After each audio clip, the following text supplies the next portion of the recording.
Hello दोस्तों, welcome back to Gabbar Singh tutorials. बातें चल रही है हमारी जनरल ऑर्गेनिक केमिस्ट्री पर। उसके भी अंदर हम लोगों ने इंडक्टिव इफेक्ट को खत्म किया है और रेजोनेंस पर काम कर रहे हैं। और आज के क्लास में फिर से रेजोनेंस से ही रिलेटेड थोड़ी और बातें। Orbital involvement,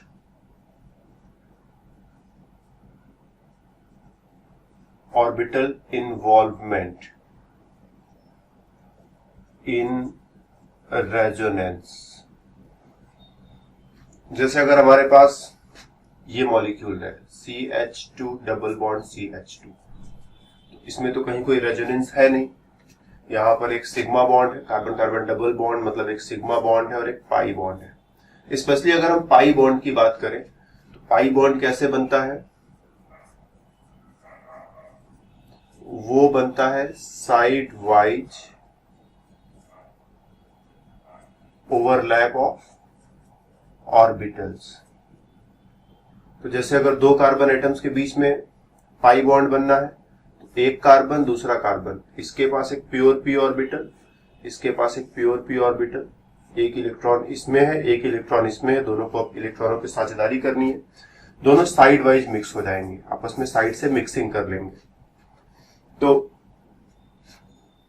carbon carbon sigma bond तो ये है ही, इसके ऊपर एक इलेक्ट्रॉन क्लाउड बन जाता है और इसके नीचे एक इलेक्ट्रॉन क्लाउड बन जाता है और इन दोनों इलेक्ट्रॉन क्लाउड की मदद से ही पाई बॉन्ड का फॉर्मेशन होता है। तो इसको हम बोलते हैं ये pi electron cloud, pi electron cloud. पहले क्या था? इलेक्ट्रॉन अकेले इधर इधर, इलेक्ट्रॉन अकेले उधर उधर, दोनों के बीच में कोई रिलेशनशिप नहीं था। लेकिन अब क्या है, दोनों ने मिला करके अब इलेक्ट्रॉन यहां से लेके यहां तक दोनों कार्बन एटम्स के बीच में पूरा वो घूम रहा है। तो इन इलेक्ट्रॉनों की वजह से दोनों कार्बन एटम्स के बीच में बॉन्ड बनेगा, जिसे तुम पाई बॉन्ड बोलोगे और इस इलेक्ट्रॉन क्लाउड को पाई इलेक्ट्रॉन क्लाउड कहोगे। अब अगर हमारे पास एक मॉलिक्यूल ऐसा हो जिसमें कार्बन कार्बन डबल बॉन्ड, फिर सिंगल बॉन्ड, फिर डबल बॉन्ड हो, तो हम लोग जानते हैं ये डबल सिंगल डबल का पैटर्न है, कॉन्जुगेशन है यहां पर। और इस कॉन्जुगेशन की वजह से क्या होगा? रेजोनेंस होगा। और ये बीच में जो सिंगल बॉन्ड दिखाई पड़ रहा है ये प्योर सिंगल बॉन्ड नहीं है, बल्कि यहां पर भी थोड़ा पाई बॉन्ड पहुंचेगा। तो हम इसी चीज को और बेटर वे में बनाना चाहे तो हम ऐसे बनाते हैं कि डॉटेड लाइन से थोड़ा थोड़ा पाई बॉन्ड यहां बनाया, डॉटेड लाइन से थोड़ा थोड़ा पाई बॉन्ड यहां बनाया और यहां भी बनाया। मतलब ऐसा नहीं कि पाई बॉन्ड यहीं है और यहीं पर है, बल्कि पाई बॉन्ड यहां पर भी आता है। यहां पर कैसे आया, इस चीज को थोड़ा हमें समझना है। हम अगर केवल इस डबल बॉन्ड को ध्यान में रखें, थोड़ा पेज हमें ऐड करना पड़ेगा, फ्यू मोमेंट्स।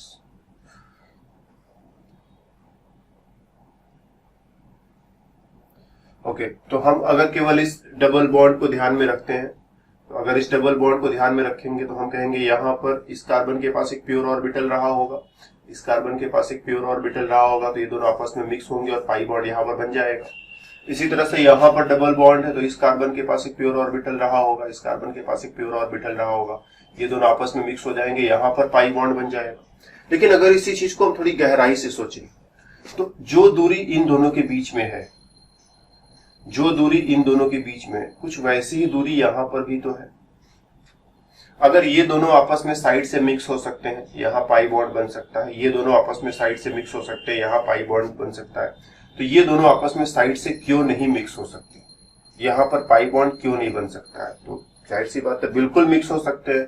अगर इतनी दूरी पर ये दोनों मिक्स हो जा रहे हैं, इतनी दूरी पर ये दोनों मिक्स हो जा रहे हैं, तो इतनी दूरी पर ये दोनों भी मिक्स होंगे ही होंगे। और एग्जैक्टली यही होता है कि ये भी इसी में मिक्स हो जाएगा।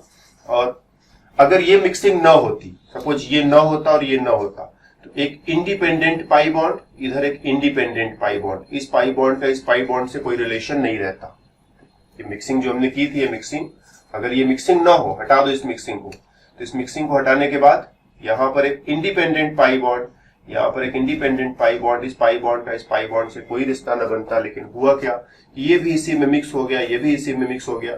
तो जो पाई इलेक्ट्रॉन है वो इधर यहां से लेके यहां तक और इधर यहां से लेकर के यहां तक। तो हम जब इलेक्ट्रॉन क्लाउड इसका बनाएंगे तो हम कहेंगे ये 4 कार्बन एटम्स। अगर सपोज ये मिक्सिंग न रही होती तो एक इलेक्ट्रॉन क्लाउड यहां बनता, एक इलेक्ट्रॉन क्लाउड यहां बनता, ये बीच में कोई इलेक्ट्रॉन क्लाउड ना होता। लेकिन एग्जैक्टली क्या होता है ये भी आपस में मिक्स होते हैं। और अब सिचुएशन क्या है कि कार्बन कार्बन कार्बन कार्बन और एक इलेक्ट्रॉन क्लाउड ऊपर यहां से लेकर के यहां तक और एक इलेक्ट्रॉन क्लाउड नीचे यहां से लेकर के यहां तक।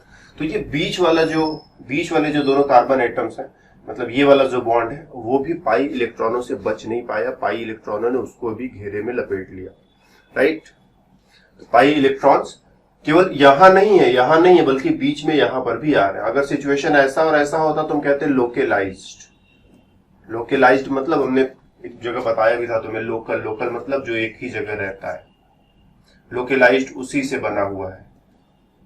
लोकल का अपोजिट डी लोकल, जो इधर उधर भटकता रहे, और डी लोकेलाइजेशन उसी से बना हुआ है। क्या लिख दिया, डी लोकेलाइजेशन उसी से बना हुआ है। तो यहां पर ये लोकेलाइज्ड, ये भी क्या है, लोकेलाइज्ड मतलब ये अपनी जगह ही रहेगा, कहीं जाएगा नहीं, ये अपनी जगह रहेगा, कहीं जाएगा नहीं। कब? अगर रेजोनेंस न होता तब।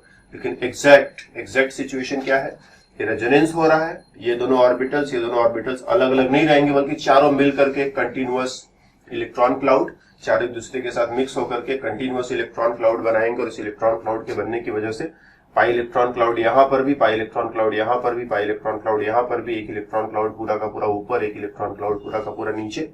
और इस वजह से हम कहेंगे पाई बॉन्ड का नेचर यहां भी होगा, यहां भी होगा, यहां भी होगा, और इसको हम इस वे में जस्टिफाई कर सकते हैं।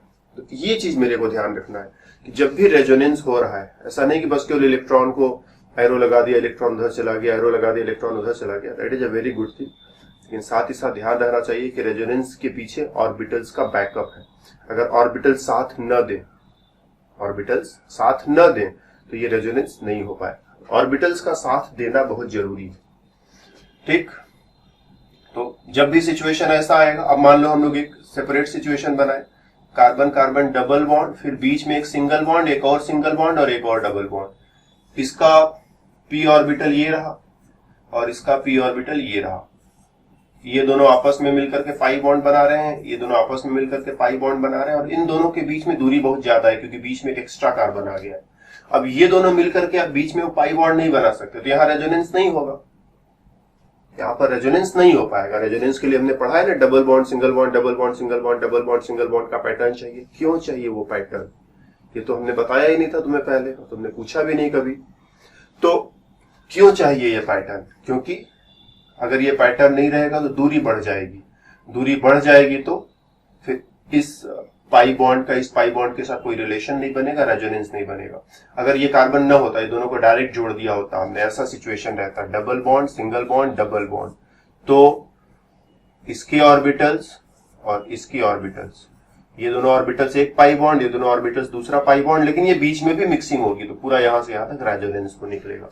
तो रेजोनेंस होने के लिए डबल सिंगल का जो पैटर्न चाहिए था, उसकी जरूरत क्यों है, क्योंकि इस पैटर्न की वजह से ही ये जो ऑर्बिटल्स तुम्हें मिल रहे हैं मिल पाएंगे। अगर ये पैटर्न न रहे तो ऑर्बिटल्स नहीं मिल पाएंगे।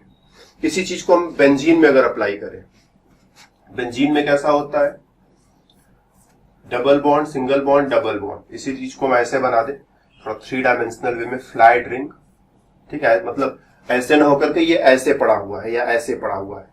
तो यहां कह दो डबल बॉन्ड, ठीक, यहां कह दो डबल बॉन्ड, यहां सिंगल बॉन्ड, यहां डबल बॉन्ड, तो डबल सिंगल का पैटर्न है। तो होता क्या है, बेंजीन में यहां डबल बॉन्ड है, हम लोग इसको ऐसे समझे,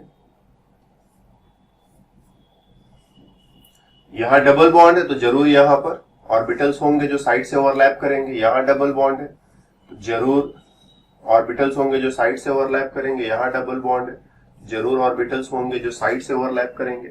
अब तुम कह दो कि इन दोनों ने आपस में ओवरलैप कर लिया, इन दोनों ने आपस में ओवरलैप कर लिया और इन दोनों ने आपस में ओवरलैप कर लिया। तो ध्यान देना, बेंजीन में सभी बॉन्ड्स, मतलब सभी ये दूरी, सभी दूरियां आपस में बराबर होती है। ऐसा नहीं कि ये छोटा है ये बड़ा है, ये छोटा है ये बड़ा, ऐसा कुछ नहीं है। सभी बॉन्ड्स आपस में बराबर होते हैं। कैसे पता, एक्सपेरिमेंट करके हमने खोजा हुआ है। तो सभी दूरियां बराबर है, तो जो दूरी यहां पर है वही दूरी यहां पर है, वही दूरी यहां पर है, वही दूरी यहां पर है, वही दूरी यहां पर और वही दूरी यहां पर। तो अगर ये दोनों मिक्स हो सकते हैं तो ये दोनों क्यों नहीं मिक्स हो सकते, ये दोनों मिक्स हो सकते हैं तो ये दोनों क्यों नहीं मिक्स हो सकते, और ये दोनों मिक्स हो सकते हैं तो ये दोनों क्यों नहीं मिक्स हो सकते। तो एग्जैक्टली बेंजीन में सिचुएशन ऐसा नहीं होता है, बल्कि सिचुएशन ऐसा होता है कि ये दोनों भी आपस में मिक्स होते हैं, ये दोनों भी आपस में मिक्स होते हैं, ये दोनों भी आपस में मिक्स होते हैं, और एज अ रिजल्ट ये कार्बन स्केलेटन, कार्बन की हड्डी, और इसके ऊपर नीचे, ठीक, इसके ऊपर एक electron cloud, circular electron cloud, ठीक, इन सभी के ऊपर वाले लोब्स के मिक्स होने की वजह से। इसी तरह से नीचे वाले लोब्स को भी आपस में मिक्स करोगे तो नीचे एक इलेक्ट्रॉन क्लाउड, ठीक, नीचे एक इलेक्ट्रॉन क्लाउड। और बेंजीन रिंग का जो कार्बन स्केलेटन है वो बीच में है। जैसे सैंडविच खरीदते हो ना बाजार से, ऊपर ब्रेड, नीचे ब्रेड, बीच में आलू, पनीर वाला खरीदोगे तो पनीर भी रहेगा, या जैसा खरीदोगे चीज वाला खरीदोगे तो चीज भी उसमें भरा हुआ रहेगा। हमेशा आलू वाला ही सैंडविच नहीं होता है। अब हम आलू वाला सैंडविच खाएं तो इसीलिए आलू वाला हम बता रहे हैं, हमें आलू वाला ज्यादा टेस्टी लगता है। तो ये ऊपर नीचे electron cloud, pi electron cloud, और बीच में ये कार्बन एटम्स की रिंग। ये है बेंजीन का रियल पिक्चर। तो क्या तुम कह सकते हो कि यहां पर पाई बॉन्ड है, यहां पर नहीं है, या यहां पर पाई बॉन्ड है, यहां पर नहीं है? तो आंसर है नहीं, सभी जगहों पर पाई बॉन्ड का डीलोकेलाइजेशन है। डीलोकेलाइजेशन मतलब कौन से पाई बॉन्ड का घर कहां पर है हम साफ साफ नहीं कह सकते। यहां पर तो साफ साफ कह सकते कि इस वाले पाई बॉन्ड का घर यहीं पर है, इस वाले पाई बॉन्ड का घर यहीं पर है, और बीच में इधर कोई घर नहीं है। लेकिन यहां पर कौन से पाई बॉन्ड का घर साफ साफ कहाँ है, कौन सा पाई बॉन्ड साफ साफ कहाँ रहता है, ये कहना मुश्किल है। सभी जगहों पर वो अपना 3-5 कर रहा है। तो डीलोकेलाइजेशन या डीलोकेलाइज्ड पाई बॉन्ड। तो इस तरह से रेजोनेंस के पीछे ऑर्बिटल्स का बैकअप होता है। अगर ऑर्बिटल्स बैकअप में न रहे, ऑर्बिटल्स अच्छे से काम न करें, तो रेजोनेंस नहीं होगा। फिर हम लोगों ने देखा था कि केवल ऐसा तो नहीं है कि कार्बन कार्बन डबल सिंगल में ही रेजोनेंस होता है। हम लोगों ने ये भी देखा था कि अगर से कार्बन कार्बन डबल बॉन्ड है और अगले कार्बन पर पॉजिटिव चार्ज है, या फिर कार्बन कार्बन डबल बॉन्ड है, अगले कार्बन पर निगेटिव चार्ज है, या फिर कार्बन कार्बन डबल बॉन्ड है और अगला कोई दूसरा आइटम लगा हुआ है, जैसे NR2 कर दे तो नाइट्रोजन के पास लोन पेयर। तो ये सारी चीजें भी तो डबल बॉन्ड के साथ रेजोनेंस में पार्टिसिपेट करती हैं। तो जब यहां पर डबल बॉन्ड है, मतलब यहां पर क्या है, एक p ऑर्बिटल इसके पास, एक p ऑर्बिटल इसके पास, ठीक, ये दोनों आपस में साइड से मिक्स हो रहे हैं। ये पॉजिटिव चार्ज जब रहेगा, तो ध्यान से सोचोगे, केमिकल बॉन्डिंग के हिसाब से सोचोगे, तो जब भी पॉजिटिव चार्ज रहेगा, कार्बन के पास एक vacant orbital, pure vacant orbital. कैसा ऑर्बिटल? वैकेंट, खाली ऑर्बिटल। अगर ऑर्बिटल में इलेक्ट्रॉन होता तो फिर चार्ज न होता, इलेक्ट्रॉन को बाहर निकाल दिया। जैसे तुम सोडियम से इलेक्ट्रॉन को बाहर निकाल देते हो तो सोडियम प्लस बनता है ना, ऐसा ही इसमें से इलेक्ट्रॉन को बाहर निकाल दिया है, इसीलिए इस पर पॉजिटिव चार्ज है, ऑर्बिटल जो है खाली है। अगर कोई ऑर्बिटल है उसमें एक इलेक्ट्रॉन है तो ये न्यूट्रल रहेगा। अगर इसमें से इलेक्ट्रॉन को बाहर निकाल दो, ठीक, तो पॉजिटिव चार्ज आ जाएगा। इसी में एक इलेक्ट्रॉन और रख दो, एक इलेक्ट्रॉन पहले से था, एक और रख दिया, अब निगेटिव चार्ज आ जाएगा। तो निगेटिव चार्ज होने पर ऑर्बिटल में 2 इलेक्ट्रॉन, पॉजिटिव चार्ज होने पर ऑर्बिटल खाली, और एक इलेक्ट्रॉन रहेगा तो फिर वो न्यूट्रल, ना पॉजिटिव ना निगेटिव। तो ये पॉजिटिव है, मतलब इसका इलेक्ट्रॉन बाहर निकाल दिया है। कार्बन के पास इस ऑर्बिटल में एक इलेक्ट्रॉन रहा होगा, उसको बाहर निकाल दिया तो पॉजिटिव हो गया। यहां पर निगेटिव है, मतलब क्या है कि कार्बन के पास ऑर्बिटल में एक इलेक्ट्रॉन अपना तो है ही, एक और कहीं से इलेक्ट्रॉन उठा लाया है, और निगेटिव चार्ज इसीलिए हो गया। और यहाँ नाइट्रोजन के पास लोन पेयर है, तो डेफिनेटली हम कहेंगे ये ऑर्बिटल, और ऑर्बिटल में नाइट्रोजन का लोन पेयर रहेगा। तो अब तुम देखोगे जैसे यहाँ पर इस वाले ऑर्बिटल के साथ ये वाला ऑर्बिटल भी मिक्स हो जाएगा, तो मिक्स हो गया तो रेजोनेंस यहाँ से यहाँ तक चल निकलेगा ना। इस वाले ऑर्बिटल के साथ ये पाई बॉन्ड बनाने वाले ऑर्बिटल ये मिक्स हो जाएंगे तो रेजोनेंस यहाँ से यहाँ तक काम करेगा। इस वाले ऑर्बिटल के साथ ये वाले ऑर्बिटल्स जो है मिक्स हो जाएंगे, और मिक्स हो जाएंगे तो रेजोनेंस जो है यहाँ से यहाँ तक काम करेगा। तो रेजोनेंस काम करने के लिए मेरे को ऑर्बिटल्स की जरूरत होती है।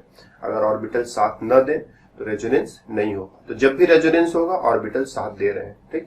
अगर कहीं पर पाई बॉन्ड का रेजोनेंस है, ठीक, carbon carbon double bond, carbon carbon double bond, single bond, double bond, single bond, double bond, इस तरह का रेजोनेंस है, तो क्या है, इसके पास p ऑर्बिटल जिसमें एक इलेक्ट्रॉन, p ऑर्बिटल जिसमें एक इलेक्ट्रॉन, p ऑर्बिटल जिसमें एक इलेक्ट्रॉन, p ऑर्बिटल जिसमें एक इलेक्ट्रॉन, पी ऑर्बिटल जिसमें एक इलेक्ट्रॉन, पी ऑर्बिटल जिसमें एक इलेक्ट्रॉन। मान लो अगला कार्बन जो है पॉजिटिव है, तो पी ऑर्बिटल जिसमें एक भी इलेक्ट्रॉन नहीं, खाली है, और इधर एक कार्बन या कुछ भी लगा दो जो निगेटिव है, तो पी ऑर्बिटल जिसमें दो इलेक्ट्रॉन है। तो ये मेरे को ध्यान में रखना है कि न्यूट्रल एटम्स सिंगल इलेक्ट्रॉन से पार्टिसिपेट करते हैं, पॉजिटिव एटम वैकेंट ऑर्बिटल से पार्टिसिपेट करता है, नेगेटिव एटम दो इलेक्ट्रॉनों के साथ पार्टिसिपेट करता है, और ये सब एक दूसरे के साथ मिलकर के यहां से यहां तक जो है रेजोनेंस करते हुए तुम्हें नजर आएगी। तो इतना ही ध्यान में रखना है। और अगर कोई लोन पेयर वाला आइटम आ जाए,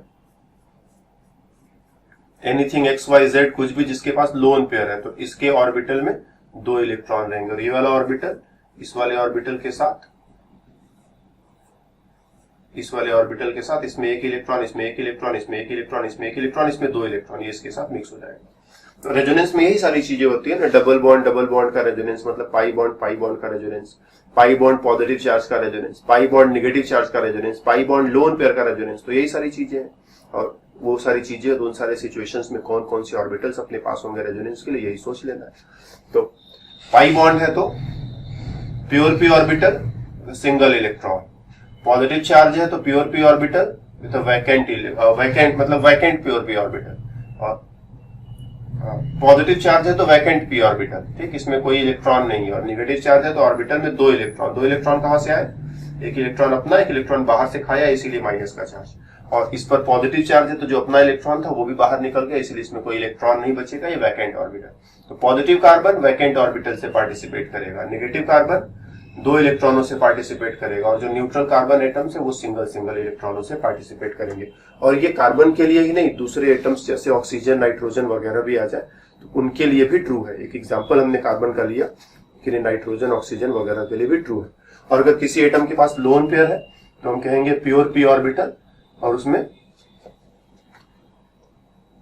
दो इलेक्ट्रॉन जो है पड़े रहेंगे। फिर ये प्योर पी ऑर्बिटल कहां से आ रहा है, तो ये जो है हाइब्रिडाइजेशन का कॉन्सेप्ट होता है। हाइब्रिडाइजेशन में हम लोग समझते हैं कि कौन कौन सा ऑर्बिटल जो है हाइब्रिडाइजेशन में गया और कौन कौन सा ऑर्बिटल प्योर बचा रहेगा। तो स्पेशली हम लोग जैसे जानते हैं ना कि कार्बन के पास, अगर हम कार्बन की बात करें तो कार्बन के पास जो है एस ऑर्बिटल होगा, P X orbital, P Y orbital, P Z orbital. ध्यान देना, कार्बन के बाहर वाले सेल में ये चार ऑर्बिटल्स होंगे, S, P X, P Y, P Z.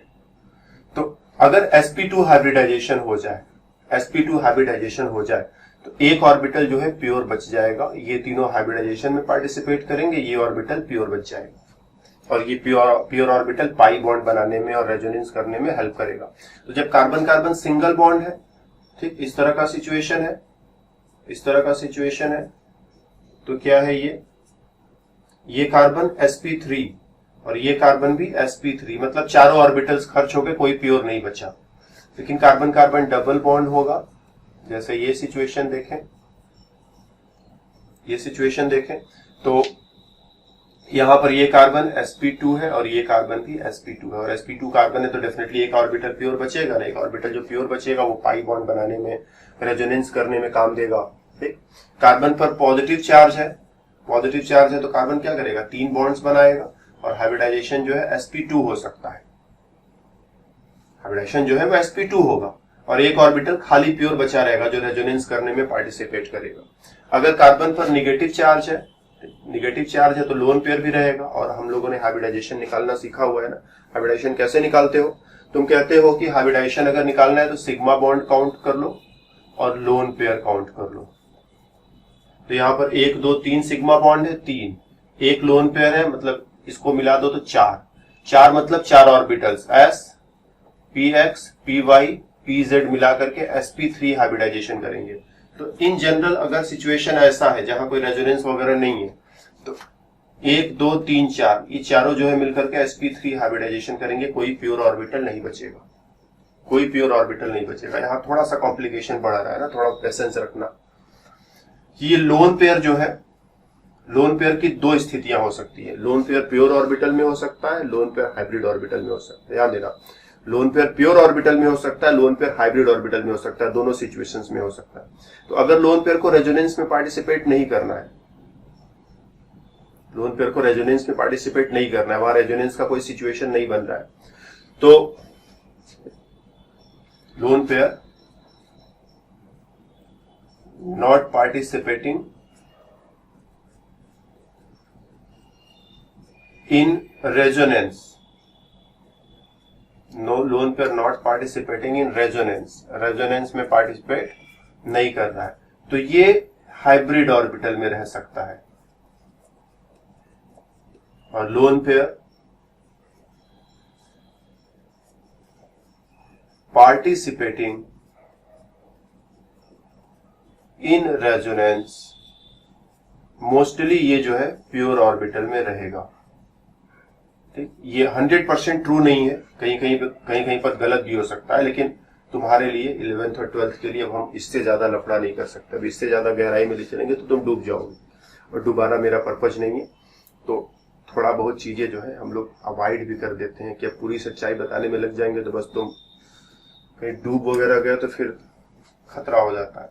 तो फिलहाल अप टू 12th और 12th लेवल के एग्जाम्स के लिए हम लोग साफ साफ कह सकते हैं कि अगर लोन पे रेजोनेंस में पार्टिसिपेट नहीं कर रहा है, हाइब्रिड ऑर्बिटल में मान लो, और लोन पर अगर रेजोनेंस में पार्टिसिपेट कर रहा है तो प्योर ऑर्बिटल में मान लो। जैसे हम लोग एक बहुत ही अच्छा एग्जांपल लेने जा रहे हैं। जैसे हम लोग ये बना दें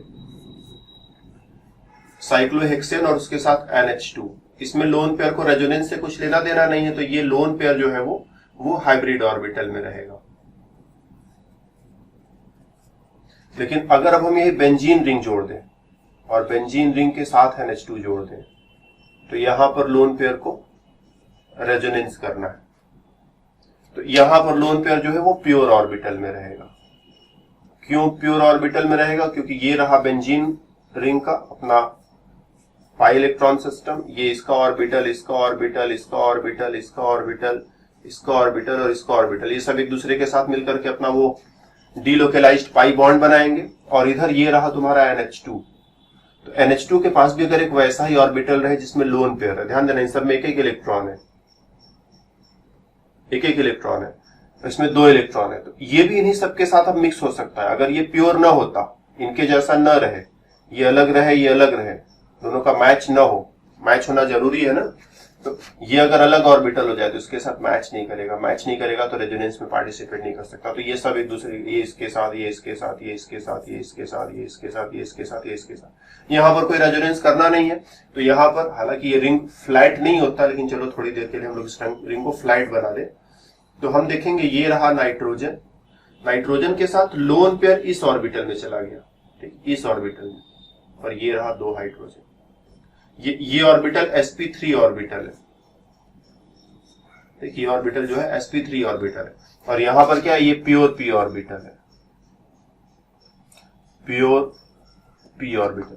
तो वही नाइट्रोजन है, वही लोन पेयर है, यहां पर लोन पेयर हाइब्रिडाइजेशन में पार्टिसिपेट किया है, यहां पर लोन पेयर जो है हाइब्रिडाइजेशन में पार्टिसिपेट नहीं कर रहा है। तो इस चीज को मेरे को थोड़ा सा ध्यान रखना है कि लोन पेयर कभी कभी हाइब्रिडाइजेशन में पार्टिसिपेट करता है, लोन पेयर कभी कभी हाइब्रिडाइजेशन में पार्टिसिपेट नहीं करता है। स्पेशली अगर लोन पेयर को रेजोनेंस में पार्टिसिपेट करना है तो वो हाइब्रिडाइजेशन में पार्टिसिपेट नहीं करता। अगर तुम लोगों ने मेरा केमिकल बॉन्डिंग वाला लेक्चर पढ़ा हुआ है, वहां पर ये पॉइंट हमने स्पेसिफाई नहीं किया था।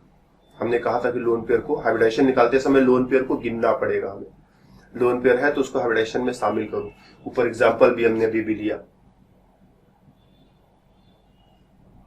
3 बॉन्ड्स और 1 लोन पेयर, तो 3 और 1 मिलाकर के 4, मतलब 4 ऑर्बिटल्स हाइब्रिडाइजेशन में पार्टिसिपेट करेंगे, 1 2 3 4, एक और 4 नए ऑर्बिटल्स बनेंगे, एक ऑर्बिटल इधर, एक ऑर्बिटल इधर, एक ऑर्बिटल इधर, एक ऑर्बिटल लोन पेयर में।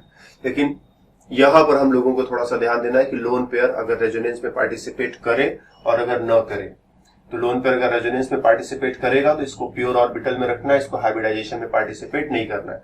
तो यहां पर नाइट्रोजन का हाइब्रिडाइजेशन sp3 है, क्योंकि 3 बॉन्ड्स और 1 लोन पेयर, चारों मिलकर के हाइब्रिडाइजेशन करेंगे। और यहाँ पर नाइट्रोजन का हाइब्रिडाइजेशन sp2 है, क्योंकि 2 बॉन्ड इधर, 1 बॉन्ड इधर, 3 बॉन्ड्स मिलकर के हाइब्रिडाइजेशन करेंगे, और लोन पेयर जो है वो प्योर ऑर्बिटल में, इसका हाइब्रिडाइजेशन से कोई लेना देना नहीं है। तो एकदम हर बार ब्लाइंडली आंख बंद करके नहीं कहना है कि लोन पेयर हाइब्रिडाइजेशन में जाएगा। लोन पेयर हाइब्रिडाइजेशन में जा भी सकता है, नहीं भी जा सकता है, रेजोनेंस के अकॉर्डिंग सोचना है। चूंकि केमिकल बॉन्डिंग में पढ़ा रहे थे तो वहां पर रेजोनेंस उतना सीरियसली हम लोगों ने लिया ही नहीं था। जब रेजोनेंस को सीरियसली नहीं लिया था तो वहां पर सीधी सीधी बातें हमने कर ली, लेकिन अब जब हम यहाँ मिले हैं, हम रेजोनेंस को भी अब जानते हैं, डीपली जानते हैं, तो अब हम कह सकते हैं कि हमें रेजोनेंस का भी ध्यान रखना पड़ेगा। तो लोन पेयर अगर रेजोनेंस में शामिल करेगा, लोन पेयर अगर रेजोनेंस में शामिल होगा तो उसको हाइब्रिडाइजेशन में पार्टिसिपेट नहीं करना है। और लोन पेयर अगर रेजोनेंस में शामिल नहीं होगा तो उसको हाइब्रिडाइजेशन में पार्टिसिपेट करना है। इस चीज को हम कहीं लिख देते हैं ना, loan pair not in resonance, not in resonance will participate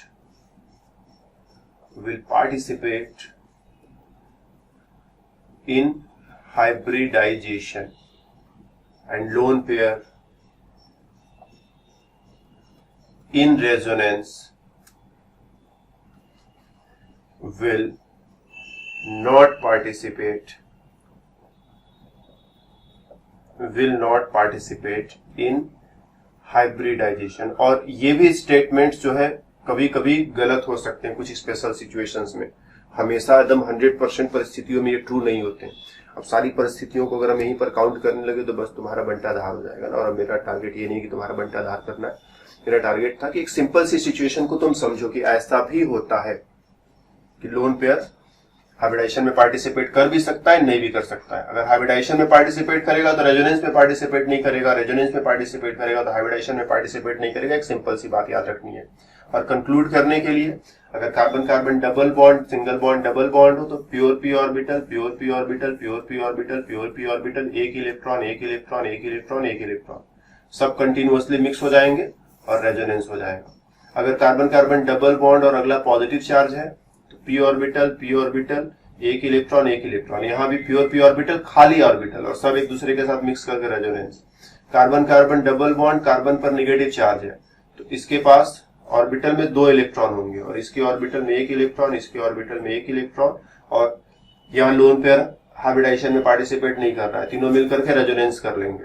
carbon carbon double bond, ठीक, कोई भी XYZ कोई भी एटम आ जाए जिसके पास लोन पेयर पड़ा हुआ है रेजोनेंस में पार्टिसिपेट करने के लिए, तो लोन पेयर प्योर ऑर्बिटल में, ये भी प्योर ऑर्बिटल, ये भी प्योर ऑर्बिटल, और सब एक दूसरे के साथ मिक्स करके रेजोनेंस कर डालेंगे। तो यही ऑर्बिटल का कॉन्सेप्ट हम लोगों को ध्यान में रखना है। अगर ऑर्बिटल्स न मिले प्रॉपर वे में तो रेजोनेंस नहीं हो पाएगा। रेजोनेंस होने के लिए ऑर्बिटल्स का प्रॉपर वे में मिलना जरूरी होता है। और प्रॉपर वे में मिलने का मतलब, प्रॉपर वे मतलब क्या, मतलब दूरी ज्यादा ना हो, ठीक, दूरी ज्यादा ना हो, और ऑर्बिटल्स के बीच का एंगल भी सही रहे, ठीक। प्रॉपर वे बहुत देर से चिल्ला रहे, लेकिन प्रॉपर वे मतलब क्या, दूरी ज्यादा नहीं होनी चाहिए। अब जैसे हम कह दें कि ये कार्बन कार्बन डबल बॉन्ड और बीच में एक कार्बन लगा करके ये जेड लगा करके लोन पेयर लगा दे, तो अब यहां पर क्या है, ये दूरी ज्यादा हो गई, ये इसके साथ रेजोनेंस में पार्टिसिपेट नहीं कर सकता, ये नहीं कर पाएगा। क्यों? क्योंकि दूरी ज्यादा हो गई। या फिर अगर ये कार्बन कार्बन डबल बॉन्ड और यहाँ पर कोई एटम है जिसके पास लोन पेयर तो है, लेकिन लोन पेयर का जो ओरिएंटेशन है वो ओरिएंटेशन इनके ओरिएंटेशन के साथ मैच नहीं करता, ये ऐसे है ऐसे, और ये ऐसे नहीं है, ये उधर भाग रहा है। तो डिस्टेंस मैटर करता है एंड ओरिएंटेशन मैटर करता है। डिस्टेंस कैसे कंट्रोल करोगे, single bond double bond, single bond double bond वगैरह मिलता चला जाए तो डिस्टेंस ठीक है। 8% ज्यादा सिंगल बॉन्ड्स आ जाए, 2 सिंगल बॉन्ड्स का गैप आ जाए, मतलब डिस्टेंस ठीक नहीं है। 1 सिंगल बॉन्ड का गैप है तो डिस्टेंस ठीक है, 2 सिंगल बॉन्ड्स का गैप है तो डिस्टेंस ठीक नहीं है।